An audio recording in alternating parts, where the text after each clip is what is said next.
Hey everybody, it's Dave Hawkins with the Second Sip. I hope you are having a good day.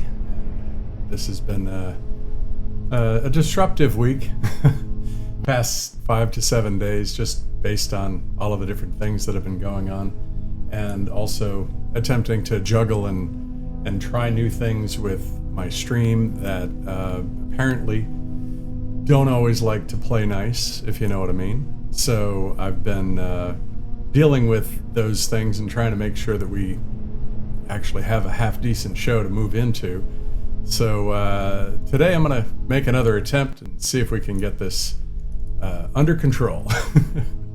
So I hope that you've had a good week so far. Definitely it's been, like I said, a bit of a challenging week on my side, just with trying to keep, doing things that are relevant to the stream, making sure that the stream is useful and that, I've got something worthy to contribute. The other day when I was on, I had some streaming issues, which, because I had those issues, I didn't know if things were going right. So I just plowed on and good morning. But anyways, I plowed on and I was just hoping that things were going to work out right. But my preparation stack was kind of weak, and I just ended it abruptly because it just seemed like things weren't going right. And apologize for that, but it's one of those things when you do this type of work, and it's a live performance. It's one of those things where you just say, "Am I doing the right thing by being here?" and maybe not being prepared. So today I'm trying to be a little bit more prepared, and hopefully, with any luck, that'll be a little bit more obvious in how things go today. And maybe we'll have something worth talking about. So with that in mind, I'm going to go ahead and jump into our starting point here. And for us, that usually means that we talk about having a quick sip. So this is the second sip, and as somebody who is doing the second sip, I'd love to invite you to pick up or use a pen or a tablet or a mouse, a computer brain, and a coffee cup. Fill them with your favorite thoughts. I like positive ones. And join me now for the unparalleled pleasure, the creative thought of the day, a saucer full of secrets. It happens now. Go. So there we go. Starting off right, getting back to having a little bit more structure to what I do here, so that we're able to actually have something to talk about, as opposed to what was happening the other day, where I was having so many issues on the technical side that I couldn't really focus on the things that I wanted to talk about. And today, good news today, a little bit, right? You've got Nvidia reporting earnings today. They look like they're up. Looks like a lot of other folks out there in the stock market took yesterday's State of the Union maybe in a positive light, because it doesn't look like a flood of red. Maybe there's still some quite out there kind of struggling, but it looks as though at least the bigger players that most people probably have a share or two in, or maybe you have some kind of an investment that might own some of what's in this sea of little red and green. Looks kind of Christmassy, doesn't it? So, hopefully that's positive for you. So I'm going to jump into talking about things. Some of this may have come up already before. And by the way, as we're going, if there's anything with the audio, you can pop it in the chat. I think the only chat that I'm seeing is the locals chat. So, that's probably where I'm going to get the vast majority of my insights. But if you have any thoughts, by all means, pop them in the chat if you can. And let me know if audio's good or whatever. I'm going to bring it up just a little bit just in case, but I think it's pretty good.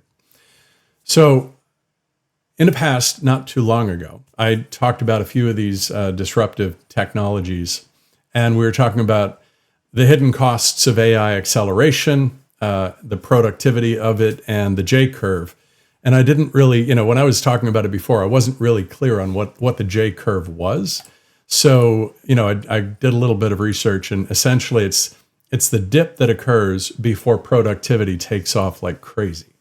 And that's, from what I can understand and what I'm beginning to see, that's actually exactly why my stream struggled earlier in this week, because I'm adding some capabilities, many of which are augmented by AI. And there's a steep learning curve in getting all of that together and making it actually functional when you implement it. And so my issue was I was struggling with streaming issues and having issues with, So,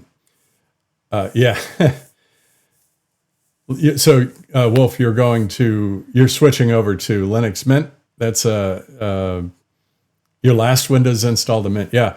So I recently, once in a while, when I have a piece of leftover hardware, I'll give it away, or I'll repurpose it and sell it for a really low price to somebody who needs a piece of computer equipment or whatever.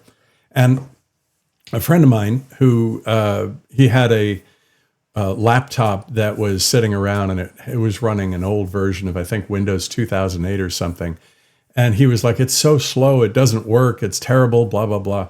And I went ahead and I installed Linux Mint on it, and I gave it back to him, and he's like, oh my God, this thing is so fast.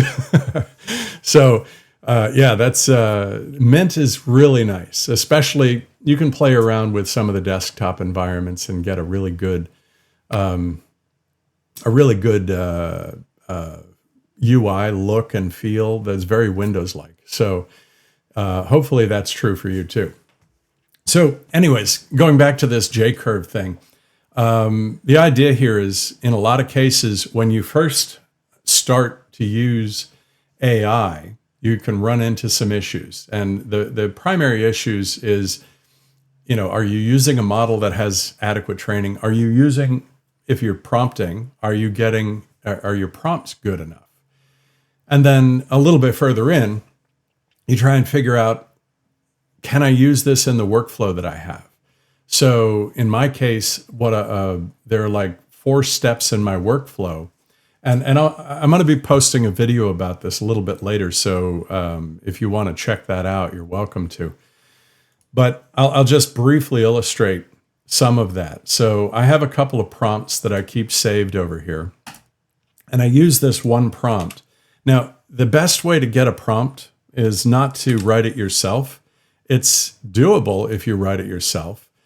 But on the other hand, I find that having the AI itself craft a prompt for you is probably one of the most effective ways to do it. So one of the things that I do typically is I will create a video, and I talk kind of stream of consciousness, just the way I am right now, where what comes into my head is what I'm talking about as I go. And because of that, I may start a thread and then leave it hanging and not necessarily come back and finish the point. Or I might, start telling you about something and then drop into another story and tell you about that, and then drop in like a Scheherazade kind of scenario, 1001 Nights. I don't know if any of you know that. The reference to the stories, the 1001 Nights, which is the stories, I think it's the stories of Scheherazade, who basically is under the threat of a prince to tell stories. And if she stops telling stories, he will kill her. And so every story spawns another story, spawns another story. So it's the stories of things like the genie and the lamp, and then the genie tells stories, and then the person who is granted wishes tells stories, and it just keeps devolving into these loops of stories that go deeper and deeper and then come back, and deeper and deeper and come back. So that's one of the things that happens when you're here talking. You're kind of talking naturally, and you get into the stories that you might be telling. And some of those stories might devolve into these side jaunts, and something in a chat might send me off on a tangent. But in order to kind of make it viewable by the people who are listening, I have to figure out how to bring it back to the original story and close the loop. And a lot of times I don't, right? It's just the nature of conversation that sometimes that you leave that story behind because it's not that important, or you leave that thread behind because something that you started talking about seems more important, and you leave the other thread unfinished. But when you're using AI and you record your video and then you transcribe the video, you have a record of that entire thing. And that's what this file I have here is it's actually the transcription of one of the videos that I did. And I have the prompt basically helping me to find the dangling stories that I never finished, or find a way to illustrate all the points that I talked about. And that's really useful because sometimes I want to go back and make sure I really hit home a particular topic. Now, I can't do this real time. In other words, while I'm sitting here talking to you, I can't transcribe the conversation that I just had and then say, okay, did I leave anything out, right? That isn't part of the conversation. That's not really possible, at least not right now, not unless I tune an AI to listen while we're talking. But the J-curve thing, I used, before I got this level of productivity, I struggled. It took me, 2 hours to post-edit one of these videos, or 2 hours to do all of my prep, so that when I came onto a show like this, I wasn't unprepared. So all of that effort and all of that work, it takes time, and you need that time for the wetware brain to be able to talk about these things and have a flow where you feel like you're really being useful in a conversation. But post, when you're doing the after work, you have the ability to do some of the things that I did here. And what I did here, which is interesting, is I was able to extract the data out of one of the videos. It analyzed everything that I said, and then it actually tells me everything that I talked about. So, we did the SIP, and then family priority update. That was what happened the other day. Why no live today, the rerun experiment, things like that. So this is one of the previous episodes where this is the transcription from it. And I'm talking about the platform struggles, YouTube wins, Rumble locals, blah, blah, blah. And, being able to not drop the value that I'm trying to provide, because I'm doing this as a multi-stream, and I'm streaming to X, Rumble, locals, and YouTube, right? So all 4 of those platforms are running actively right now as I talk. But how do I make sure I'm satisfying and providing at least some level of value to all of those audiences is the thing that I keep getting hung up on.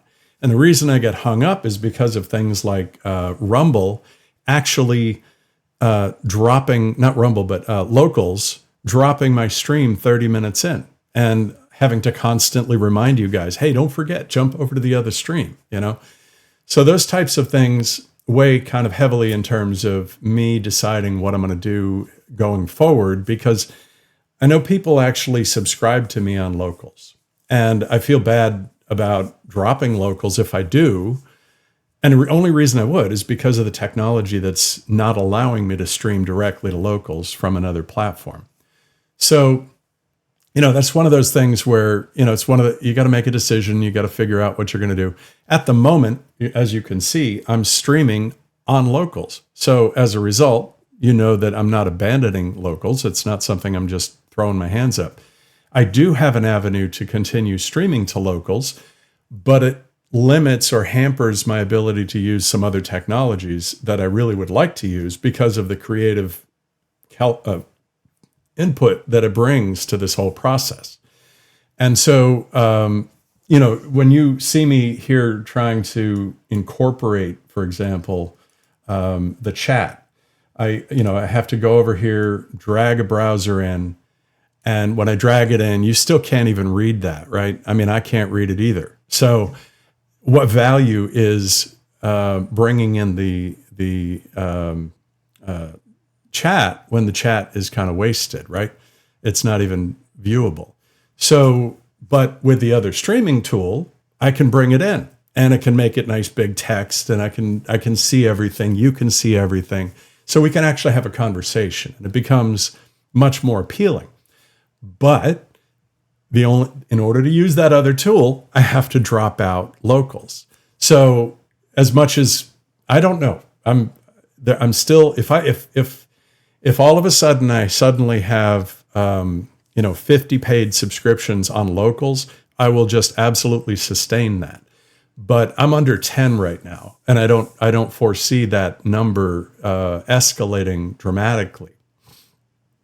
Yeah, I know, me too. I don't want to rely exclusively on YouTube. Frankly, I would rather use a totally discrete chat and incorporate it, and then just tell you where to join the chat. You know what I mean? So, but I do love the locals chat. Now, but the problem is locals doesn't let me stream directly. And that's the thing that's the hurdle I'm trying to overcome. And that's where this whole thing I was just talking about with the J curve is coming into play. I'm losing productivity trying to adopt a technology to satisfy me and you and make sure that we're all able to communicate in a way that's useful and meaningful. I mean, we're looking at the chat you just posted. Wolfman was able to post an image. There are no other chats I'm aware of that actually do that in real time that make it worth doing. I really like the images because if you pop a meme in there, please pop a nice one if you do. But if you pop a meme in there, nobody can see it when it's YouTube chat. You know what I mean? It's kind of lame. And nobody can see it if it's an X. Well, frankly, X doesn't even have a chat, which I think is in its own right kind of annoying. So if I want to use X in this instance, I would go over here to X, and you'll know that over on the right side of X, we can show more, and then you'll see somewhere in here that I'm streaming. We'll just kind of scroll down. I'm probably super low profile because I don't have there I am. So I don't have a huge number of folks in the stream, in this as an option. And, you can see it's probably delayed a little bit. So, the value proposition there, whatever. But you can go into this stream on X and post in the chats down below. And we can send a message here. So I'm going to just do this so we can see. And now if I bring up that other chat in the background, it's probably delayed, but we're going to see if it pops up in the chat over there. I don't think it comes in, which makes it, why would I bother? You know what I mean? It's like, why would I bother trying to bring X into this? So yeah, I mean, my preference would be a discrete chat that's outside of the service, so I don't even have to worry about it. And that, or just sticking with locals. But again, it's that stupid time frame issue that I'm struggling with. So anyways, long story short, I don't mean to divulge, backpedal into my complaints about where things are with the technology, but it is the technology discussion that we're having here that I'm kind of explaining real time. So this, we're in that bottom trough right now because I'm trying to figure out what technology would work that all of us could work and be happy to use and feel a little more, I don't know if I would say enthused, but at least happy that it works. Now this chat up here, at least it works, right? But then again, the problem with it is the 30-minute cutoff. So one way or the other, it's like until we can get above that line, I'm stuck going, what do I do? And it makes you feel kind of incompetent when you're trying to solve these problems real time and actually provide some kind of a decent show, right? Because I don't want to come on here and give you guys a conversation that's just useless. I would like it to be, like you to have some reason to come here and get something out of it where, I can, quote, get to the point and you can actually get something out of the conversation. And of course, the chat's kind of important for that. You know what I mean? So, But I'll explore that in the future. I'm still trying to figure out, I've done a support ticket with locals. Maybe they'll actually give me an answer. I asked them 2 questions. One, how can I stream directly to locals? I don't think they're going to answer that, because the answer right now is you can only go through Rumble. And then the second question was, how can I refund the money for the people who actually subscribe to me if I decide I want to step away from locals, because it's not really a well-supported platform for what we're doing. And if that's the case, you guys will get a credit, because I'm not going to keep people's money if I decide to abandon that platform.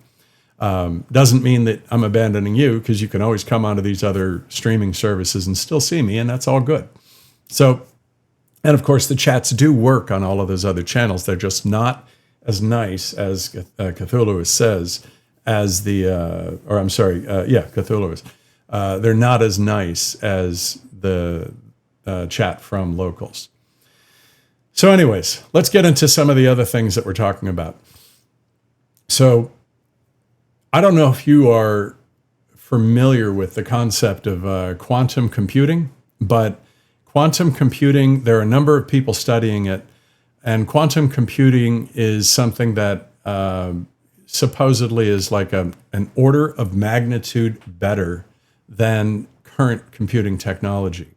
Meaning what would take thousands of years to compute on the traditional computer, the current things we have in our super data centers, that type of computing would be dwarfed. Like you could get answers in seconds for things that would take a supercomputer months or years to or maybe even decades or centuries to come back with a result. So the promise of quantum computing, it's this exponential capability that's so much far beyond anything that we have today that, we're studying it and trying to see if we can figure out how to get it into the into play.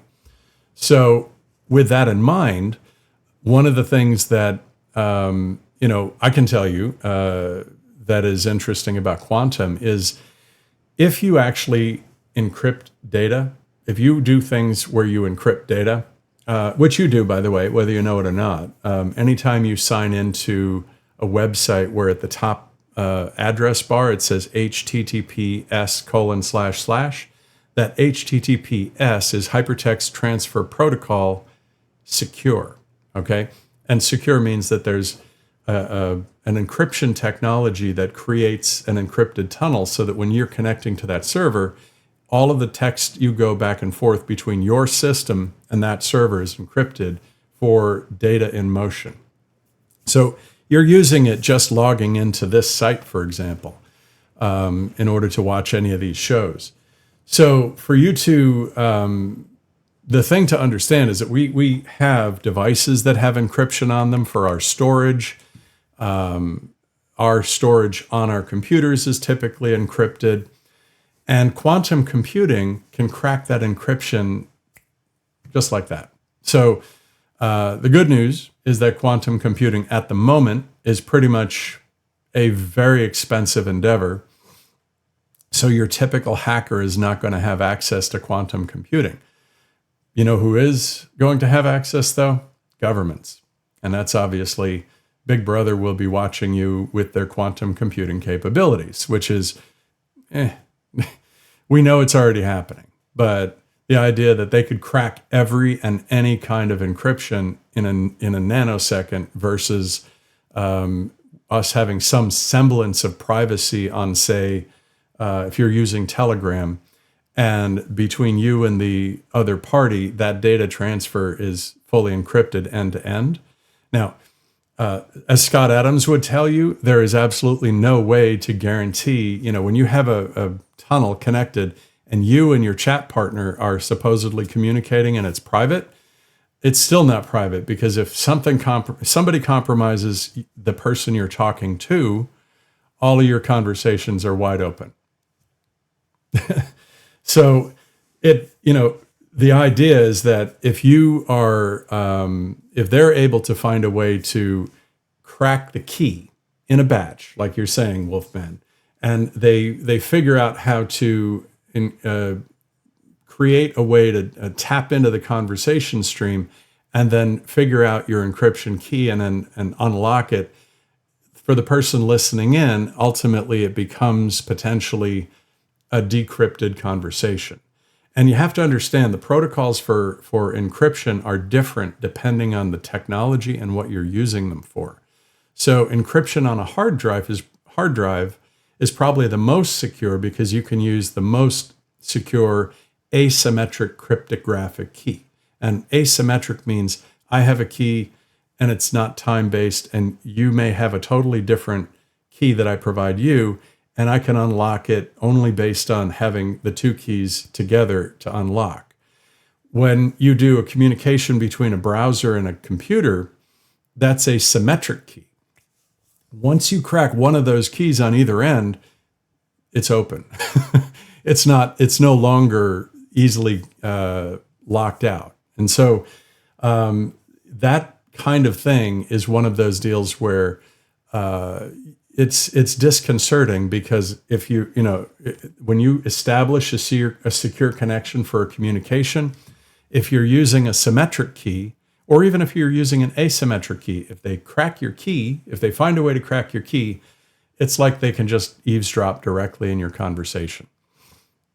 So the fear is that quantum opens cryptography in a way that eradicates all privacy. And, that it's a legitimate fear. I don't know that it's a guarantee that it's going to happen, but it's a legitimate fear.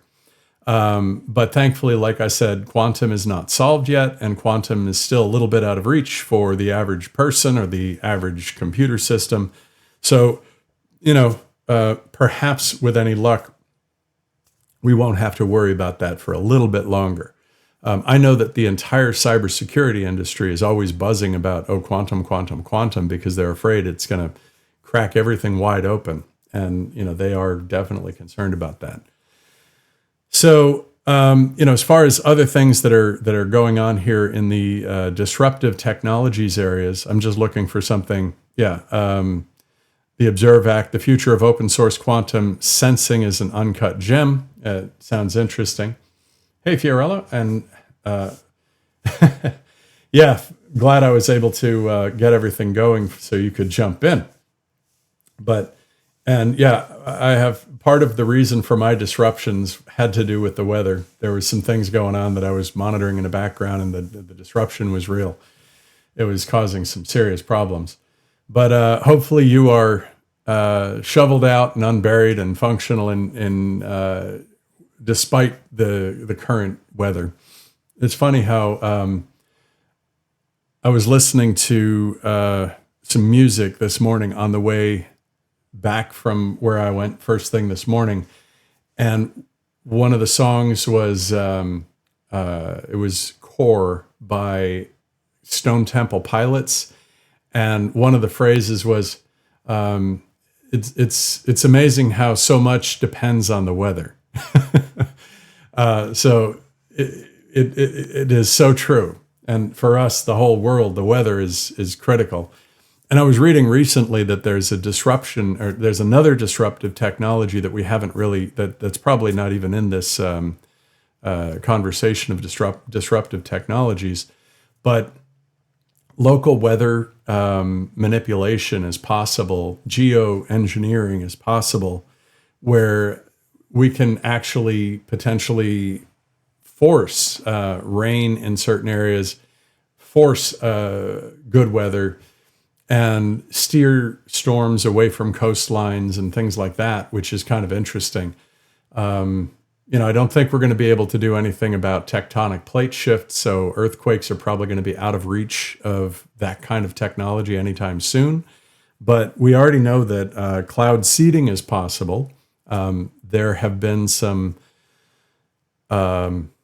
speculations that the recent hurricane that delivered all of that rainwater up into Tennessee may have been a result of some of the rain seeding that was going on in Texas. So don't ask me. I have no idea. I'm not trying to forward some conspiracy theory just by bringing that up, but I am saying it was a speculation that I saw. And, of course, from a conspiracy theory perspective, you would expect that, right? We have comments from people like President Trump where they talked about nuking a hurricane to disrupt it so that it would not do damage. Obviously, that's ridiculous. And I say ridiculous because if you nuked a storm and there was radioactive material that got distributed into the storm, it would probably be worse than actually just letting the storm run its course, right? So, and I don't think that that's I don't think that's a practical reality. And he didn't either. He was only saying that there were people studying it. At least that's what I think he was saying. But there were other people who talked about seeding and different things that they could do to, by affecting a storm in a certain way, it could cause the storm to diverge in different directions. And supposedly, and so I say supposedly, the conspiracy theory around what happened with those storms was that they did some kind of seeding early in the storm's trajectory that caused it to not like cut hard into Florida, but go straight up into Tennessee. And then, of course, the next level of conspiracy that went with that was that there's a whole bunch of lithium in the area that all the flooding occurred. It pushed all of the people out, and now it's wide open for BlackRock to come in and buy all the land, right? Right? And this is one of those, really? Could it be that? Could it be that? I don't know. Who knows? That kind of speculation is not something I want to really dig my heels in on because can we predict the possibility of something like that from a pure motivation perspective? Absolutely. I think we could all see how a motivation might cause somebody to do that because of greed and things like that. We know greed is an extremely powerful emotion. But is it something that, the unintended consequences like the loss of life and are there Machiavellian evil people that would do it? Maybe. I definitely think that there are people that I have to say I did watch the State of the Union last night. And by the way, anybody on locals, now's the time to make your change if you're going to.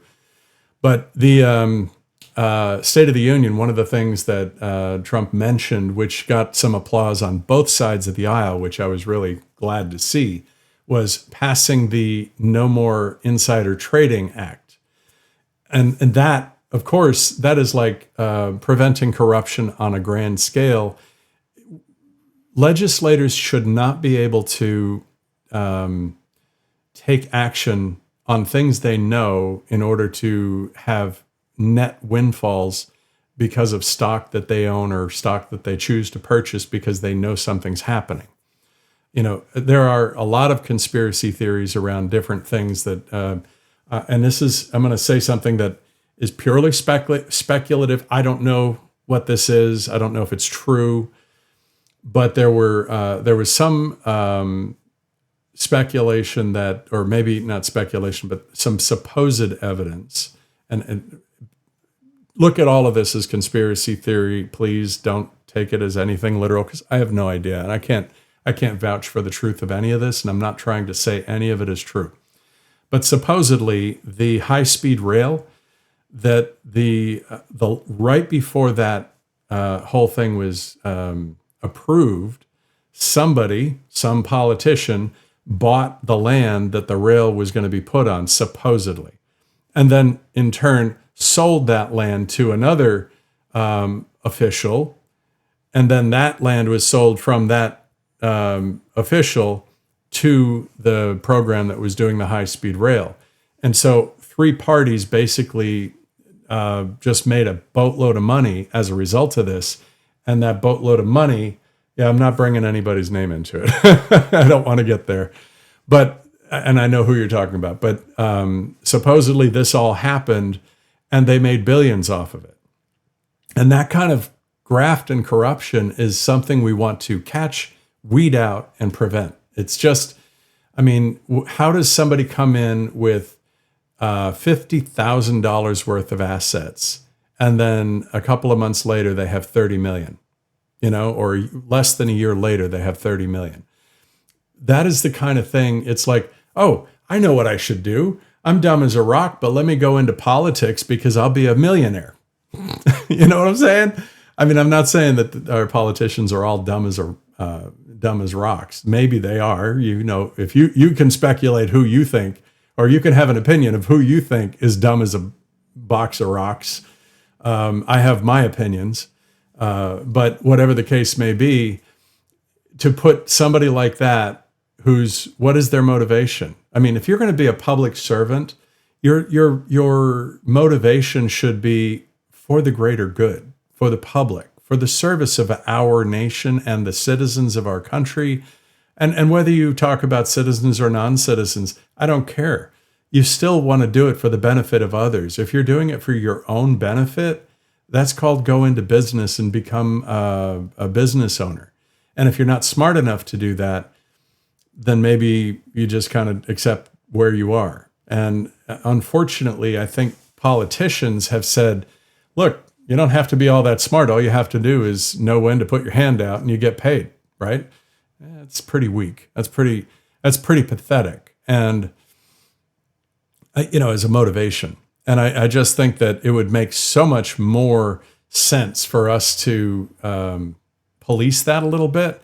And the thing about it is how do you police it? The only way to police it is the voting. And ultimately, I guess that's the next step to talk about. And I'm not going to bring it up here, but that's the next step to talk about, which is how do we secure the vote to make sure that the people voting are really alive and that they're legal and that, we're getting a good, secure voting system in place. For the people who want to cheat the system, they're never going to support voter ID. For those who don't want to cheat the system, they're going to have voter ID. At least that's my opinion. So with that in mind, I can't say that, it's really hard to figure out if that's something that's viable. And I left this hanging, right? I did talk a little bit. This whole concept of doing the Scheherazade story in a story, and I go off on a tangent and I never come back and finish the original story. So what I was getting at is earlier on when I started this conversation, I was talking about how the J-curve, I'm in the trough of the J-curve right now because leveraging this technology is something that I'm trying to do where I can use the AI to extract this stream of consciousness discussion that I'm having with you right now and be able to get something out of it that allows me to, finish the story like this, having the recall to be able to do it. And one of the tools that I use after I extract this information and I get these descriptions, I use this software called the brain. So I take all of those descriptions and I put it into the brain. Now, for those of you who actually like Scott Adams, I'm working on a project that might be of interest to you. And the purpose behind the project is to, and I don't know if you're familiar with his Microlessons, but Scott Adams put together a ton of Microlessons, 241 to be exact, or close. And in the process of looking at those, I like looking at them periodically because sometimes it gives you this great point you can make. You can look in and say, hey, I want to learn something about persuasion. And you can come in here and just search for persuasion. And then it'll bring up the Microlessons that are tied to persuasion. Now, I don't have it all mapped out yet, so that's why I'm getting no results here. But one of the things that I'm using this for is for every single one of those descriptions that I create, I get the ability to do some mapping. So let's go back to the second sip episodes. So that's this show that we're talking about right now. And if I go back to the home thought on second sip, that's the center. I've got all of these episodes that I've done so far. And every single one of the descriptions that I've done, when you look at the description, there's my timestamps and everything I talked about during those timestamps. And then what I've done is I use the AI on the far right over here, this thing called Cerebro within the brain, that allows me to actually automatically tag everything within these conversations. So when I tag the conversations, I can say, let's find something on persuasion. Now it opens up all of the episodes. I wish I could zoom this in, but this is the problem with this UI right now. It's a beta version of the UI, and they haven't put the finishing touches on where I can zoom way in. But there are 4 episodes where I really talk about persuasion. And this will allow me to actually go to the individual videos that I edited for each one of these episodes and collect the little snippet where I talked about persuasion in each one of the episodes, cut them out, put them into a brand new video, and then give you a tight single video on persuasion when I talk about it. And the same thing for all of the other categories. You see this huge long list of categories of different things that I've talked about. So, I talked about Dilbert on a few occasions, and I talked about Scott Adams. So if I come down here, I think I've got, or Skill Stack, here's a good one. At least 3 episodes where I talk about skill stacking. So none of the other technologies that I've found so far give me the ability to make these linked connections where it's instantly visible and easily identifiable as to where these connections come from. And I'm still working on refining this a little bit, because one of the things I want to do is, if you look at, I can double click on these links. Well, I think I can. Let's see. I can do a. See if we can do it in the presentation mode. Maybe not. But there's a mode of this where I can actually look at the link, and what it'll do is it'll let me edit the link. And when I edit the link, it'll let me put the timestamps on each end of the link. So if I'm in one video, it can give me the timestamp of that chunk of that video on one end of the connector where it's connected. And then on the other super long video that I have, it can put the timestamp in that one, which makes finding all of the little clips for skill stack super easy. It lets me jump and just like, okay, I can grab. There's no other tool on the market that I'm aware of that can do this. So I'm exploring it, and I'm having a lot of fun seeing just how effective this is. And I don't know, it may not ultimately be super like amazing, but one of the things, you can just barely see it. Let me see here in the light section here. You can see it. See those, all of those lines connecting in between? There's a central connection, and the central connection's nothing more than it connects to the head, the big item that says second sip episodes. But all of these other individual lines indicate a connection between different videos for different reasons. And it's a one-to-many thing. So, and even some of them loop back on each other in ways where the connection's inside of the same video. That is like the map for the Scheherazade story that I'm talking about, where you start a stream of consciousness conversation. You have this hour-long conversation or topic that you talk about. I can't say it's a conversation because I'm not hearing you guys talk back to me directly, but we're having something of a conversation, because I keep monitoring the chat over here, and if you mention something, it'll take me a second sometimes to see it, but I get some feedback from you, and hopefully sometimes that shapes the direction I go during the discourse.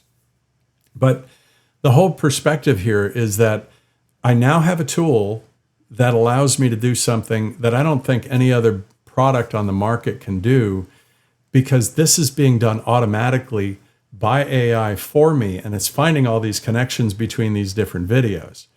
So it's actually a really cool development. It's almost like it's mapping out a neural network for me. And the idea behind a neural network is you have these many-to-many conversations between different nodes within a neural network, and that's what gives us the power and the communication and capabilities of the large language models we use for AI. So when somebody makes a model like Opus, for example, which is one of the Anthropic models, and then also Gemini 3 point whatever, Grok 2, 3, 4 point whatever, all of those different point releases are talking about a specific model. And what it's coming from is they put all of those processors in the data centers in the cluster, and they say, here's a big batch of data. Go analyze it using your neural networks and identify patterns, right? That's the training mechanism to create these great big models. And then the model itself, in order to get better results, each of the nodes of the neural network can have higher or lower weightings, which yield different types of results. And so by having the mapping like this is sort of being able to give us some insight into how the neural network functions. Because right now for us, this is the real dark part of AI, is the neural network is all talking in machine language. We don't know what the heck it's saying. We genuinely have no idea how it's reasoning, how it's thinking. The only thing we could ever have is an audit log that says this connection to that connection with the weighting of blah, blah, blah has a mathematical outcome of this, that, or the other, right? This technique, if I could export out the neural network audit logs that give us all the data, this could potentially say, I'm going to create a thought or a node for every single node in the neural network, and then I'm going to look at the weightings, and then I'm going to talk about the interconnections that I see in the audit log. And that suddenly will make a super complex cluster like this. It'll look dense and crazy, but we could map the paths of the transaction through the neural network with something like this. Now, it would be visual, and it's not going to be reasoning. It's not going to be, we can only guess at what the endpoint observation is going to be. But the fact that we have a technology like this that can potentially do something like that is actually pretty amazing. Because I can already go to the AI, and if I have a file, if you have a neural network, the first thing you have to do is define how many nodes it has. So, and then name the nodes. You don't necessarily have to have a name, but the system will name it like n, n+1, n+2, and so on. It'll give a whole bunch of different numbers for those names. There'll be addresses, something like that. And it can be super complicated. And quite honestly, that's what I'm going to see if I can hop back here to the home plex. Oh, I got to change. Yeah, that was the right plex. I want to go back to a different view, which is the normal. There we go. So that puts the top down. When I click on that and I take a look at the notes for this, there it is. There's my notes. And I click on that episode.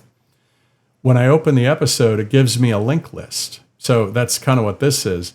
And each of these links, if I really dig into it and I look at the properties of it, I actually, it's not showing it, but the properties of this, they actually have a number. It's just a number assignment, right? And it's not exposing it because the intent behind this application is that it's not going to expose the address because that's the machine learning part of it that you don't care about. Instead, I get the titles that I created that it wants to use instead. And I just realized I was trying to find a place where that is exposed, and what I was talking about was here. You can see these links, and if I look at the link, the Brain API has a number associated with it, and that's how this whole linking thing works. So I know I'm getting kind of deep on some technology, and that's really one of the problems that I have is I struggle. I get into these technology discussions, and I don't mean to go crazy and leave you guys out of the conversation if I'm doing that, which is not my intention at all. But the stuff that I'm digging into, it isn't that technical in a way, because all we're talking about, you could do this on a piece of paper, put a thought in the middle, and then put, subjects around it. and then decide how they connect to each other and just draw lines physically. That's just mind mapping. That's all it is.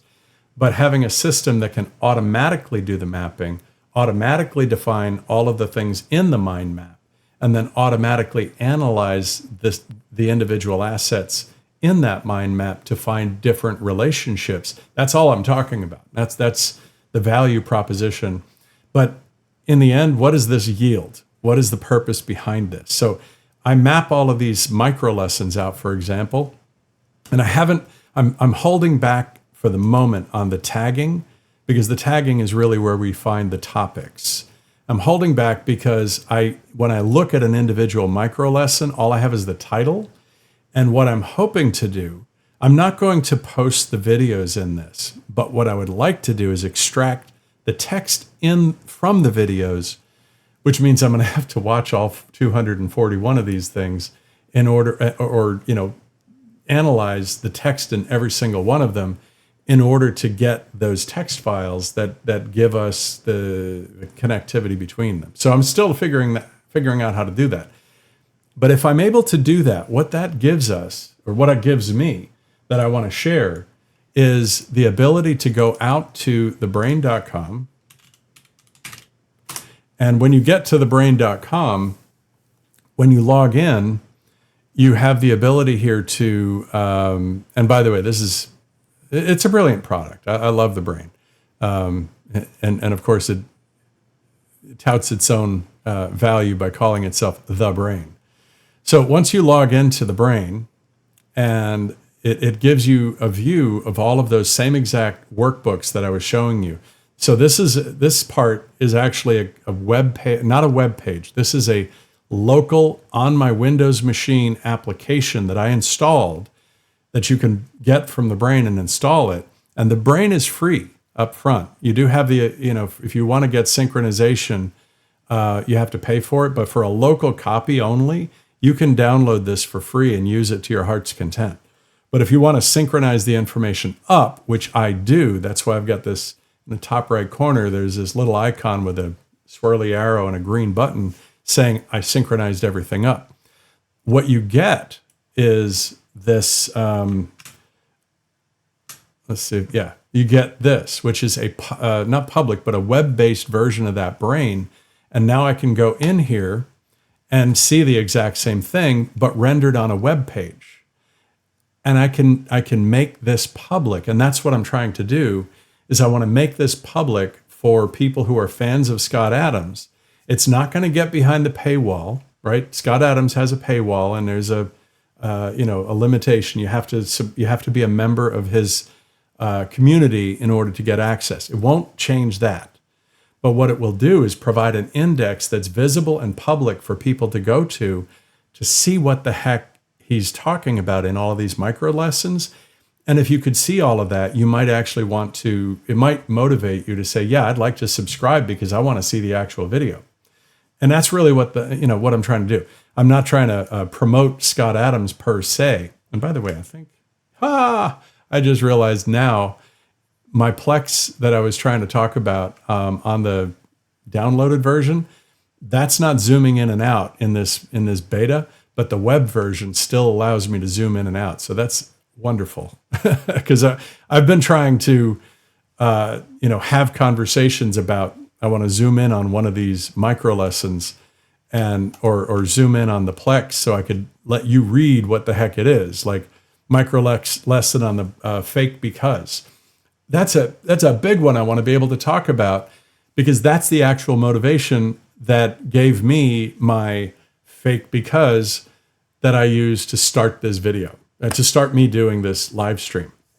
So, it's pretty important to be able to get access to some of these at some point, because people don't know about them. There's some people have a list out there, but to know you could come in here and have a visual list that would allow you to just explore it. And it's trying to zoom. There's multiple columns in this view, and it's trying to, it's rotating them. So there's this weird functionality when it comes to how this product works. some days, depending on what you're doing, you can zoom in and you can zoom out. But then when you get to a certain point, it stops zooming and it goes into this left-right navigation, which is, that's a feature thing. I wish they would, I wish we could get resolved, I guess. Maybe not resolved, but it's something I wish was a better capability.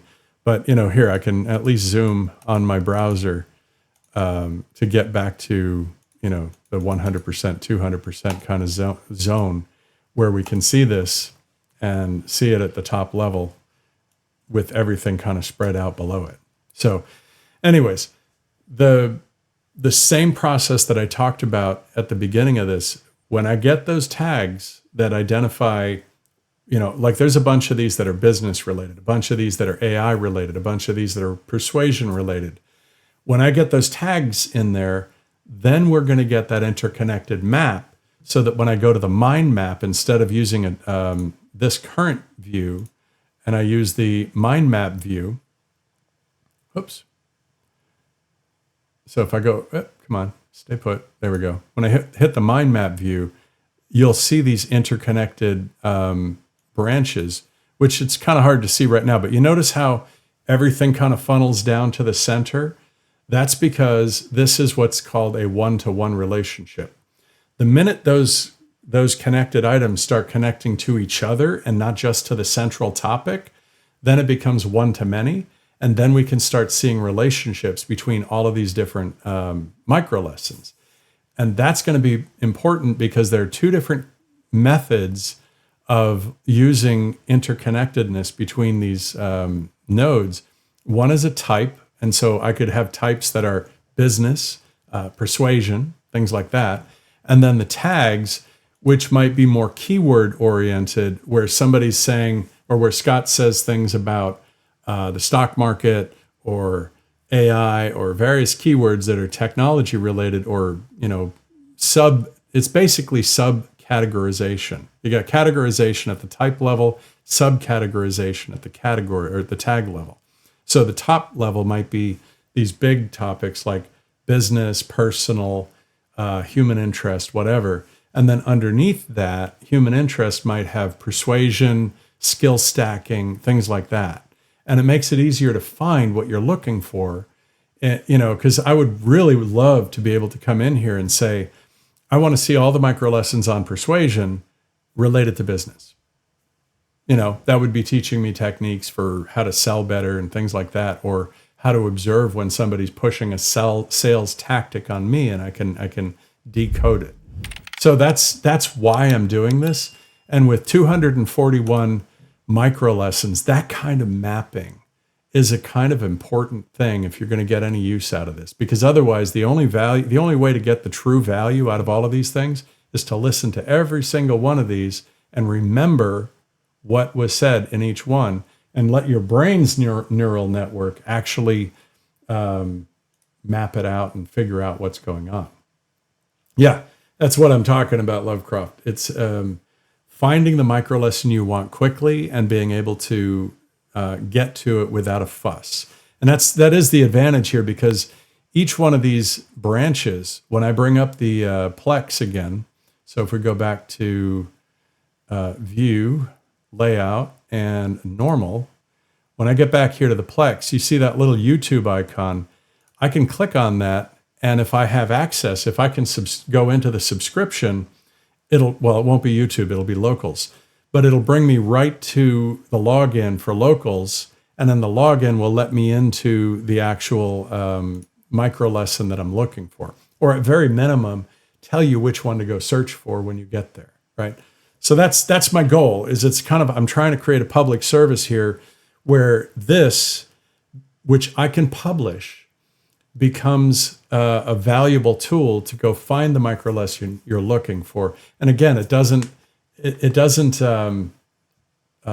divulge the data. So it's still under the property of Scott Adams's account, and you have to be a member. So it's not going to get rid of that.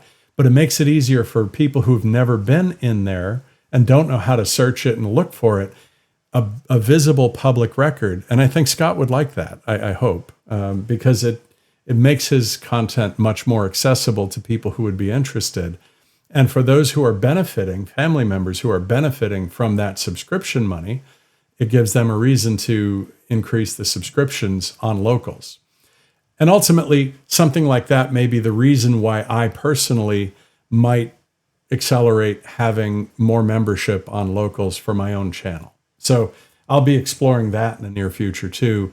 What kind of content have I got that I can create, that I can make available on locals that only a local subscriber could get to and find value in, that's mapped out like this, and that's really where my whole project of breaking out, instead of looking at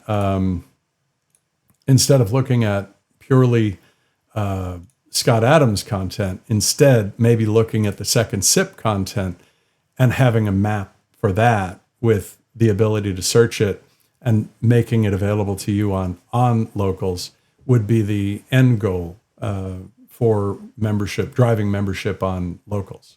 What do you guys think? Is that something that makes sense? The voice of one calling in the desert. And Barry, hello. And yeah, I'm glad folks get to take advantage of that chat and communicate to each other. It's not just me, right? So, but yeah, so anyways, I'm at the top of the hour. I hope today's topics were interesting to you, or at least, I hope interesting, right? I know I got down into the weeds on some of this, so I hope it wasn't like, oh God, why am I even listening to this guy? But it is something that, it's defining the purpose behind my streaming in any respect. But I do want to ask you all an opinion, okay? So for those of you who are still listening, in the comments, whether it's on YouTube or in locals, could you give me some feedback as to how important streaming on locals is to you? I know for those who use locals, it's probably pretty important, but there aren't that many. No offense to the folks over there. There's only a handful. And if I can drive more membership there, it becomes a lot more relevant for me to just say, bite the bullet, you're going to stay there. But this stuff that I'm doing can be done outside of locals as well. It doesn't require locals, and us getting a better chat doesn't require locals. So for those who have actually paid a subscription to me on locals, I'm exploring how to refund your money, not because I don't want your money it's just because if I can find a better platform that doesn't kind of hamper what I'm trying to do, there's no need for us to be constrained by the constraints that I do experience working through locals. So anyways, I would love your opinions on that. So if you want to comment on this video, on the live stream on YouTube or locals or Rumble, anywhere you want to put a comment, I would really appreciate it. That would give me the feedback I need to make my decision about what I'm doing here regarding locals. And if you are on locals and you would like to leave a comment on the stream, or leave a comment in the Coffee with Scott Adams main posting thread as to what you feel about it. Because I will be listening, and even if it's only 5 people over there, I will stick with it, okay? Just so you know, I'm not going to ditch you guys. So, but I'm trying to figure out how I can still support that and do these other creative things that I'm trying to do. But thank you very much for everybody's time. I know that tuning into this thing and listening to somebody talking head, maybe it's a comfort, maybe it's a nice thing. I would love to do that for you. But I also need to figure out how I'm going to do this when I go on my trip, where I'll be away from my desk and I'm going to be in a different time zone. And when my wife says, hey, we're taking an excursion, that I'm not like on the top of some hill going, and here's the hill, you can see the boat, it's just going to be so lame. I want to be able to give 100% of my attention when I'm actually out there and not look like an idiot streaming, trying to do a live stream from some country in the middle of, like Norway or Iceland or something like that, and not looking like one of those knuckleheads that you see doing the stupid streaming things. I think it's just rude, so, but yeah, we'll, and so CWSA, I will, thank you for your feedback on that. And you guys have a great day too. I'm going to do the last toast. Thank you again for your time and attention. Please give me all the feedback you possibly can. I'll do my best to be back here every single day. I will tell you that what I'm going to do is commit to posting a video every day, but I am finding that on occasion I won't be able to do the live streams because of this time zone thing that's coming up.